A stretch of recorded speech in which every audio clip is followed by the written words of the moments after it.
하나는 개인적 종말이고 다른 하나는 우주적인 종말입니다. 개인적인 종말은 예컨대 어떤 분이 돌아가셨대 하면 개인적인 종말이죠. 그러나 우주적인 종말은 주님 재림하시면서 천지의 변혁이 일어나고 역사의 무대가 막을 내리는 그런 시간을 말합니다. 본래 종말은 계획되어 있던 것입니다. 영의 세계가 아닌 육의 세계는 반드시 시작이 있으면 끝이 있다. 그런 원리가 있습니다.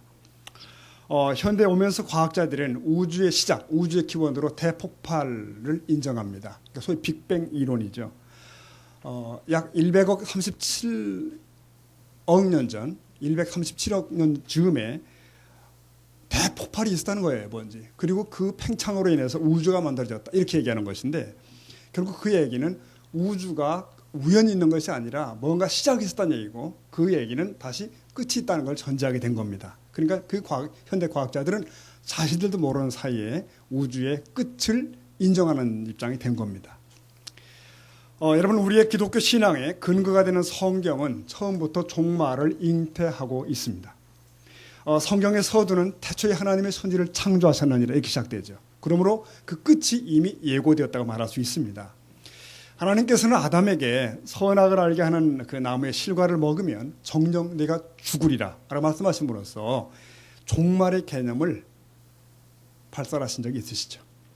여러분, 주위를 둘러보십시오. 세상이 뒤숭숭하게 돌아가면 사람들은 이런 말을 합니다. 말세야. 신앙이 없는 사람들도 세상의 말세라는 이야기를 자주 합니다. 성경의 사람들은 더 그랬습니다.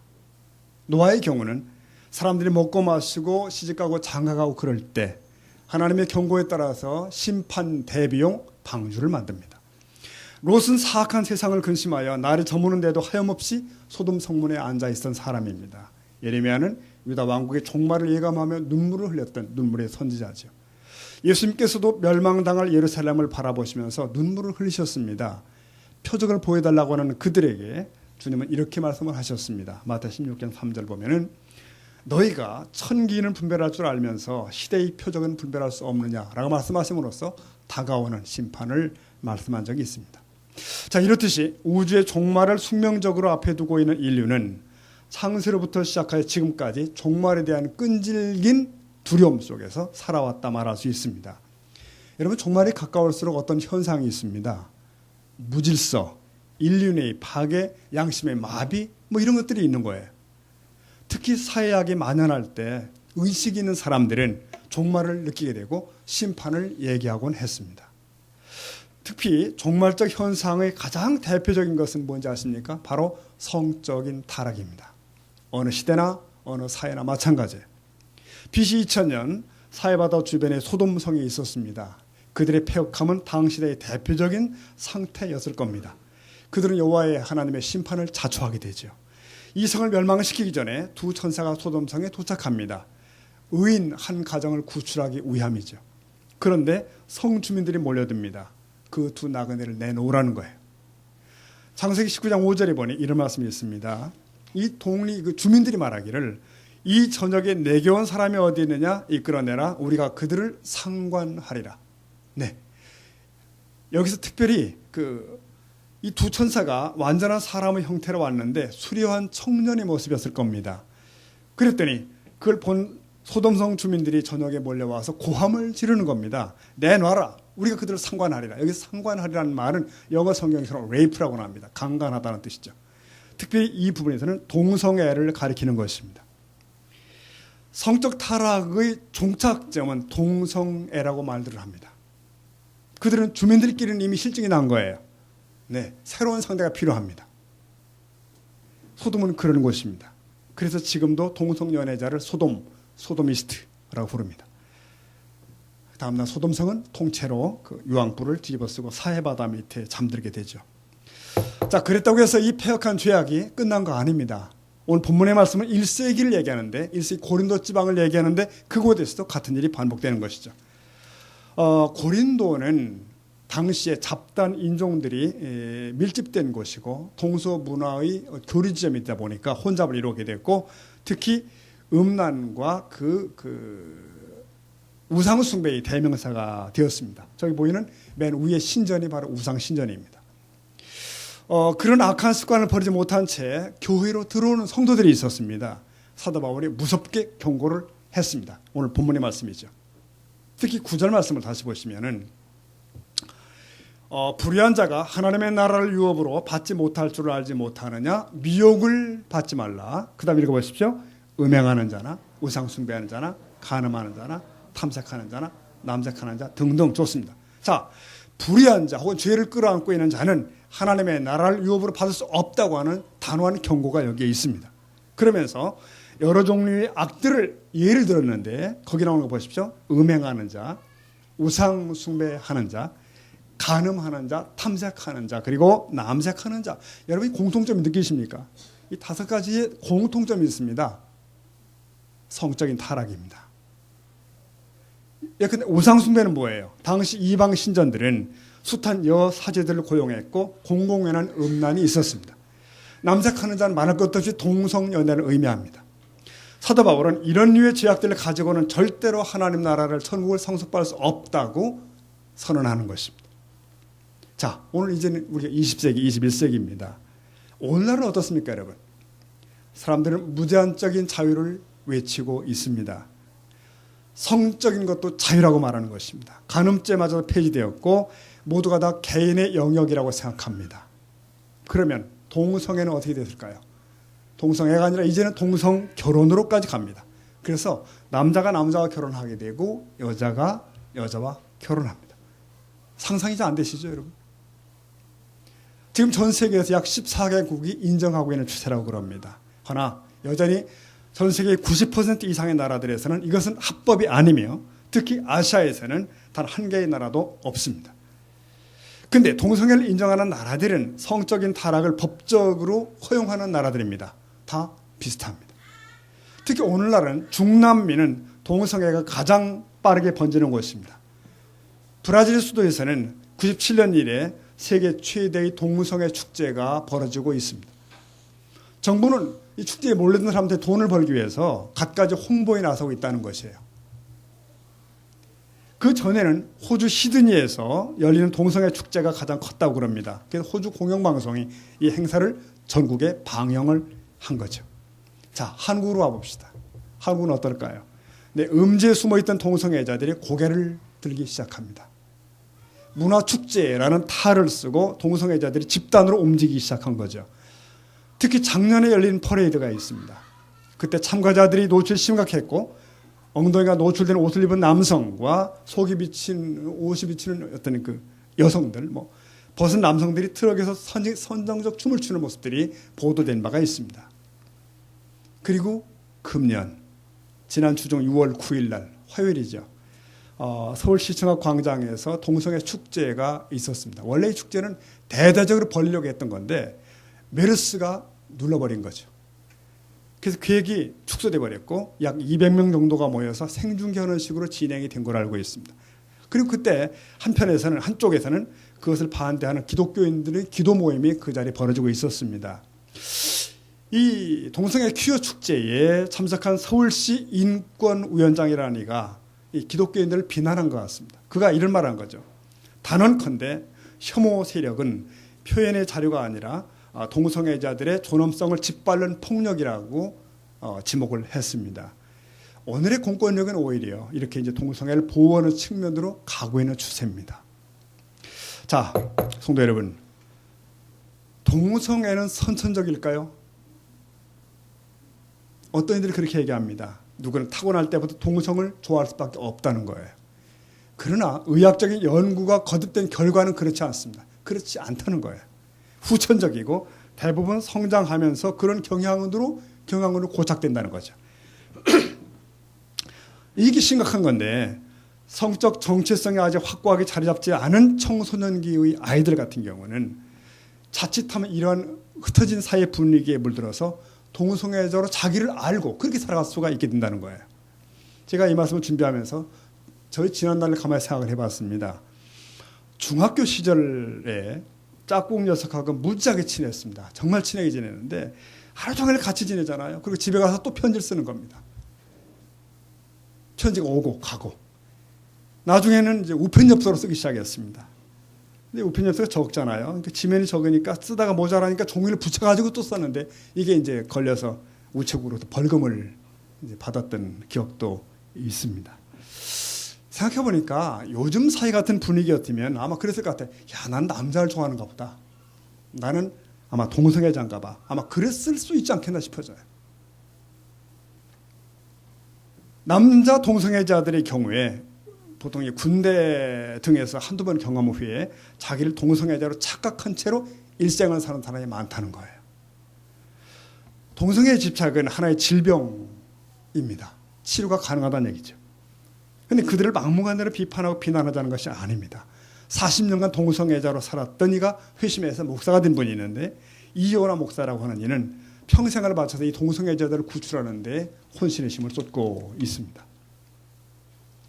여러분 똑바로 볼 건 이겁니다. 동성애는 사랑이 아니라는 거예요. 동성애는 정신의 교감이 아닌 단지 육체의 자극만을 갈구하는 상태가 동성애라는 거죠. 그러므로 동성애자는 파트너가 어떨까요? 많습니다. 정상적 결혼이 한 남자와 한 여자인 것이고 그렇게 한 가정을 꾸미고 일생을 살아갑니다. 그러나 동성애자의 경우는 어때요? 수시로 상대를 바꾸는 것입니다. 마치 소돔성 주민들이 낯선 방문객을 상대로 덤벼드는 것과 같은 현상이죠. 연예인 홍모 씨라고 하는 이가는 드러내놓고 이제 게이 동성애자라고 얘기를 하지 않습니까? 그가 학생 시절 성적인 파트너가 300명이 넘었다는 실토한 기록을 보았습니다. 이런 동성애 파트너 희생자는 곧 아이들이 됩니다. 청소년들이 되는 거예요. 동성애자들이 철모르는 청소년들을 목표로 접근합니다. 결국 청소년 에이즈가 급증하게 되죠. 우리나라의 경우도 10대 에이즈 환자 중 54%가 동성애로 감염되었다는 보도가 있습니다. 통계를 보니까 우리나라의 지난해 에이즈 감염자 수가 대략 2, 3만 명 정도 되는데 동성애 에이즈로 감염된 남성의 비율이 그중에 70%라고 합니다. 심각한 것은 에이즈 감염자 치료해야 될 거 아니에요. 근데 1인당 평생 5억 원 정도의 치료 비용이 소요가 된다는 겁니다. 이 비용은 100% 국민 세금으로 충당되게 되는 것입니다. 하루에 담배를 한 갑씩 피우는 사람이 폐암에 걸릴 확률 있죠. 근데 그 확률보다 20배가 넘는 것이 바로 동성애자가 에이즈 걸릴 확률입니다. 자, 이 심각성을 모르는 일반인들은 이렇게 말합니다. 무슨 꽉 막힌 기독교가 자기네 안 맞는다고 반대하느냐고 그렇게 얘기해요. 은근히 동성애자들에 대한 동정심을 갖습니다. 그러면서 각자의 기호인데 뭘 막어 놔두지 이렇게 관대한 척한다고요. 여러분, 만약에 차별금지법을 통해서 동성애를 합법화시키면 어떤 일이 벌어지는가? 학교에서는 학생들에게 동성애를 정상이라고 가르치게 됩니다. 건전한 성윤리의식을 왜곡시키게 됩니다. 학생들이 동성애의 무리를 일으켜도 제재할 법이 없게 됩니다. 어떤 외국에서는 성교육 시간에 동성애 동영상을 실제로 보여주고 있는 것이 현실입니다. 자칫 우리나라도 마찬가지 될 수가 있습니다. 동성애가 합법화될 경우 가장 큰 피해자는 자라나고 있는 우리의 자녀들입니다. 여러분, MBC는 동성애와 동성결혼을 옹호하는 방송을 가장 많이 하는 방송으로 알려져 있습니다. 근데 그 외에 다른 방송들도 일반 드라마에서 이런 내용들을 계속 삽입하고 있는 것입니다. 특히 연예인들 가운데 자신이 동성애자라고 밝히는 것을 커밍아웃이라고 하잖아요. 무슨 대단한 이렇게 용기처럼 이렇게 부추기는 분위기입니다. 그들이 방송에 나와서 웃고 떠들고 이걸 바라보기는 청소년들은 또 모방을 꿈꾸고 이렇게 됩니다. 여러분, 이토록 동성애의 폐해는 무서운 것입니다. 그럼에도 사회는 왜 관대할까?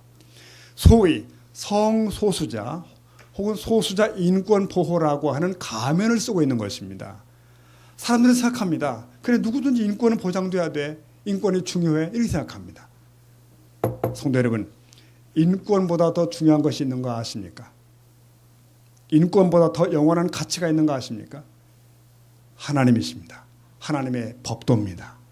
인권은 답이 아닙니다. 사람은 사람 자신을 위해 존재하지 않습니다. 하나님의 영광을 위해 존재합니다. 여러분 믿으시나요? 이거 동양계 다 세례받은 자들이에요. 첫 번째 질문이 그겁니다. 근데 그 목적을 향해 살아갈 때 사람은 진정한 가치가 회복되는 거예요. 행복이 거기에 있는 것입니다. 여러분, 창조주와 인간과 다른 피조물, 이게 창조의 질서입니다. 근데 인간 자신이 하나님의 자리를 치고 들어갈 때 혼란이 시작되고 바로 이게 인권지상주의입니다. 하나님 없이 우리끼리 사는 세상 만들겠다는 거예요. 신은 죽었다 없다는 것이죠. 여러분, 무신론의 모순이 뭔지 아십니까? 무신론자들은 우리 인간 자신도 우연히 만들어졌다고 보는 거죠. 우연의 산물. 그렇다면 인간이 다른 동물과 달리 존중돼야 할 근거가 있습니까? 단지 IQ가 높고 도구를 사용하는 동물이라는 그런 존재 때문인가요? 다른 연약한 동물, 뭐 양이나 개를 잡아먹어도 되는 겁니까? 소나 말을 부려먹어도 되는 거예요? 차별 없는 세상을 만들어야 된다면서 그런 억지가 어디 있는가? 인간이 강하니까 약한 동물들을 착취해도 되는가? 무신론자들은 차라리 다 채식주의자가 돼야 돼요. 그러니까. 성도 여러분, 인류가 창조주 하나님께 돌아갈 때 인간의 바른 가치가 회복되는 줄로 믿으셔야 됩니다. 만물을 다스릴 권세가 회복되는 거예요. 거기에 바른 정당한 인권이 있습니다. 그러나 인류 초기부터 사람들은 하나님을 떠났습니다. 그 떠난 첫 번째 정상이 바벨탑 아닙니까? 바벨탑을 높이 쌓으면서 그들은 하늘에 닿기를 원했습니다. 그 이후에 인류는 학문이라는 바벨탑을 쌓고 철학이라는 바벨탑을 쌓고 과학이라는 바벨탑을 쌓아요. 그리고 물질 문명이라는 탑을 계속 쌓아가고 있습니다. 그것으로 자신을 높이고 신이 없는 세상을 추구하고, 그러나 세상은 점점 더 망가져가는 것이죠. 여러분, 오늘 우리 사회의 가장 큰 바벨이 뭡니까? 바벨탑은 바로 인권지상주의입니다. 인권 절대주의. 사실 문제가 있잖아요, 여러분. 아이들 인권을 자꾸 얘기하다 보니까 부모가 아이들 훈육을 못하게 됐습니다. 학생 인권을 너무 많이 얘기하다 보니까 교사가 아이들을 가르칠 수가 없고 학교가 난장판이 돼갑니다. 어쩌면 군인 인권 너무 많이 얘기하게 되면 그게 군대인지 시장마당인지 구분할 수가 없게 될 겁니다. 인권주의는 결국은 인간 자신이 신이 되는 거예요. 내게 불편하면 하나님도 없는 겁니다. 네. 내가 인정하면 하나님 말씀도 있는 것이고 그런 거예요. 여러분, 인권주의자들은 차별 없는 세상을 만든다고 그렇게 얘기를 합니다. 사랑하는 성도 여러분, 우리는 차별 없는 세상을 만드는 자들이 아닙니다. 진리를 따르는 세상을 만드는 자들입니다. 경제적 차별을 없앤다고 나선 것이 공산주의 아닙니까? 예를 들면 지배계급도 없고 피지배계급도 없고 사람이 균등하고 평등하게 사는 거, 이상적인 시대를 꿈꿨어요. 노동자들이 열광했고 전 세계 나라의 절반이 공산주의를 추종했었습니다. 그러나 어때요? 더 차별이 다가왔고 억압이 다가왔고 북한을 보십시오. 네, 오늘날 말해주는 인권 회복, 그것은 정확히 말하면 이 세상에서 각자의 욕구대로 살게 내버려 두자는 겁니다. 본능이 흐른 대로 놔두자는 거예요. 그리고 다르게 표현하면 여기서 대우받고 여기서 누리고 여기서 살아가자, 그런 얘기입니다. 이 사람들은 결코 천국을 말하지 않습니다. 하나님을 말하지 않습니다. 도래할 하나님의 나라에 대해서 침묵합니다. 그러니까 이 사람들의 경우는 예수를 이렇게 설명합니다. 예수는 누군가? 혁명가라는 거죠. 차별받는 이들을 구하기 위해 이 땅에 오셨다는 거예요. 여러분, 틀렸습니다. 예수님께서는 온 인류를 위해서 오신 겁니다. 그가 보실 때는 부자나 가난한 자나 다르지 않습니다. 주인이나 노인이나 다 죄로 인해 멸망할 자들이에요. 다 비참합니다. 다 구원이 시급한 겁니다. 여러분, 소꿉놀이 할 때 부자 노릇 할 수도 있고 거지 노릇 할 수도 있죠. 그러나 해가 지면 다 집으로 돌아가는 겁니다. 그 집이 하나님의 나라예요. 그래서 예수님은 친히 자신이 오신 목적을 이렇게 말씀하셨습니다. 하나님의 세상을 이처럼 사랑하사 나 독생자를 보내셨으니. 왜 보내셨다고요? 이는 시작. 이는 그를 믿는 자마다 멸망치 않고 영생을 얻게 하려 하심이라. 네. 그러니까 예수님께서는 우리를 부자 만들려 오신 분이 아니고 우리를 대우받는 사람 만들려 온 것이 아니고 온 인류를 구원하여 영원한 저주의 죽음에서 영생으로, 그 다음 거짓에서 진리로, 어둠에서 빛으로 끄집어내기 위해 오신 분이십니다. 그러기에 구세주십니다. 그러면 세상의 모든 부조리나 차별이나 억울함은 정당하단 말인가? 아닙니다. 부당합니다. 그런 차별은 원래 없었어야 되는 것입니다. 그 모든 것들이 다 죄로 인한 파생품들입니다. 예수님은 그것을 근원적으로 해결하시고 궁극적으로 공의와 정의로 가득한 그 나라를 만들려고 오신 분입니다. 주님이 재림하시고 역사의 종말이 다가올 때 그 완벽한 나라가 회복이 되겠죠. 그러면 그 전에는 이 현실에서의 차별과 폭력과 가난을 인정해야 된단 말인가? 아닙니다. 그 하나님의 꿈을 가진 사람들, 그 하나님의 마음을 가진 사람들, 예수를 믿어 진리를 가슴에 품은 자들은 정의와 진리에 입각하여 살기 시작하는 겁니다. 그들은 가는 곳곳에서 작은 예수로 살기를 힘씁니다. 왜? 자신들이 변화되었기 때문에 그래요. 그 결과가 무엇일까요? 그 주변이 바뀌어가는 겁니다. 불의한 구조들이 변화를 가져오는 거예요. 즉 그들이 있음으로 노예가 해방되는 겁니다. 그들이 감으로써 고아들이 돌봄을 받는 것입니다.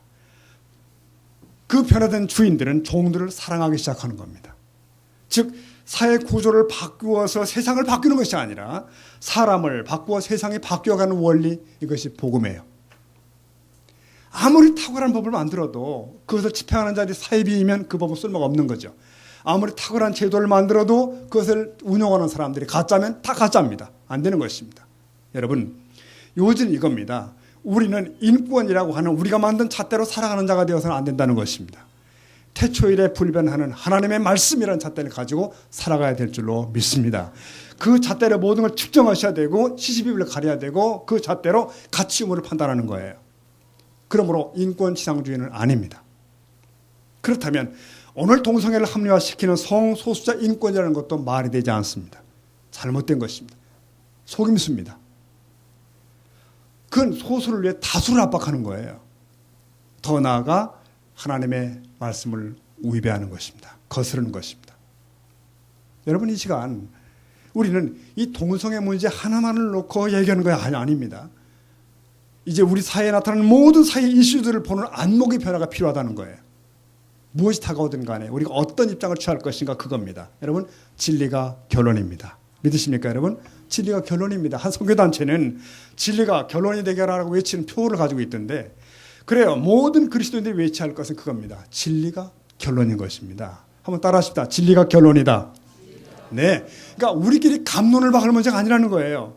바보 100명에 모여서 결론 내면 바보가 나오는 것입니다. 악당 100명에 모여서 결론 내면 악한 일이 나오는 것입니다. 바울은 인류를 가리켜서 이렇게 지목한 바가 있습니다. 로마 3장 12절 보면은 다 치우쳐 함께 무익하게 되고 선을 행하는 자가 없나니 어때요? 하나도 없도다. 이게 인류라는 거예요. 예, 여러분. 그러니까 그 똑똑한 유엔 사무총장이나 서울시장이 동성애에 우호적이 되는 겁니다. 그들은 이런 문제를 인권의 문제로 보는 거예요. 아주 가치 있는 것을 본다고요. 그게 진정한 자유인 줄 알아요. 그러니까 그렇게 말해버리니까 마음 짓누르고 억압당해 있던 사람들이 아무것도 모른 채 덩달아 환호합니다. 특별히 문란한 성관계나 동성애가 진리요 자유인 줄 압니다. 아니, 특히 권리요 자유인 줄 압니다. 여러분, 분명히 우리는 해야 됩니다. 동성애는 하나님께서 금하십니다. 하나님은 인간을 지으신 분이고 남자와 여자를 만드셨으며 가정을 디자인하신 분이에요. 동성애는 이 모든 원리를 깹니다. 모든 걸 깨는 것입니다. 성경에는 이 문제 가지고 다루는 구절들이 너무 많은데 그중에 한두 가지, 두세 가지 좀 보겠습니다. 레위기 18장 22절. 너는 여자와 동침함 같이 남자와 동침하지 말라. 이는 가증하다. 20장 13절 다 같이 읽어볼까요? 시작. 누구든지 여인과 동침하듯 남자와 동침하면 둘 다 가증한 일을 행하면 즉 반드시 죽일지니 자기의 피가 돌아가리라. 로마서 1장 27절 사도 바울은 그와 같이 남자들도 순리대로 여자 쓰기를 버리고 서로 향하여 음욕이 불릴듯 하며 남자가 남자와 더불어 부끄러운 일을 행하여 그들의 그릇 때문에 상당한 보응을, 질병을, 예컨대면 에이즈를 그들 자신이 받았느니라. 예수님께서는 결혼을 한 남자와 여자가 하는 거라고 분명히 말씀하십니다. 그래서 19장 4절 보면은 예수께서 대답하여 이르시되 사람을 지으시니가 본래 그들을 남자와 여자로 지으시고 5절에 말씀하시기를 다 같이 그러므로 사람이 그 부모를 떠나서 아내에게 합하여 그 둘이 한 몸이 되지니라 하신 것을 읽지 못했느냐? 너 읽어보지도 못했니? 라고 물으시는 겁니다. 성도 여러분, 결론은 분명합니다. 그렇다고 해서 우리가 동성애자들을 증오하고 저주하자는 말은 아닙니다. 우리는 그들을 여전히 사랑으로 껴안고 선교의 대상으로 삼아야 한다는 거예요. 그들이 교회에 오면 얼마든지 품어주고 영혼을 섬길 수 있어야 됩니다. 그러나 우리는 동성애 자체는 반대하고 배격해야 됩니다. 그리고 우리는 이 사상적인 사상전에서 지면 안 되는 것이죠. 또한 우리는 단호하게 동성애와 소수차별금지법 같은 것들을 독소조항을 배격합니다.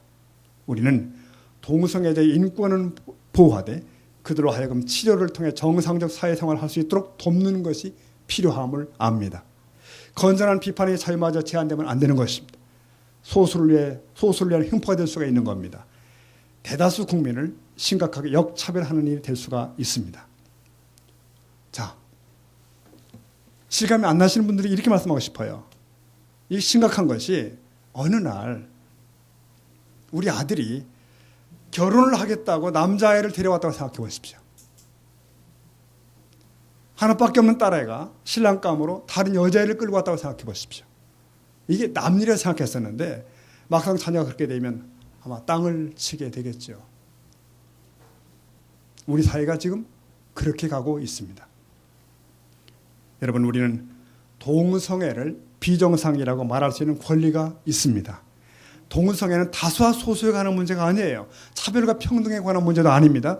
다양성과 다름의 문제도 아닙니다. 보수냐 진보냐 그 문제도 아니에요. 어쩌면 종교가 있고 없고의 문제도 아닐 겁니다. 동성애는 정상과 비정상의 문제예요.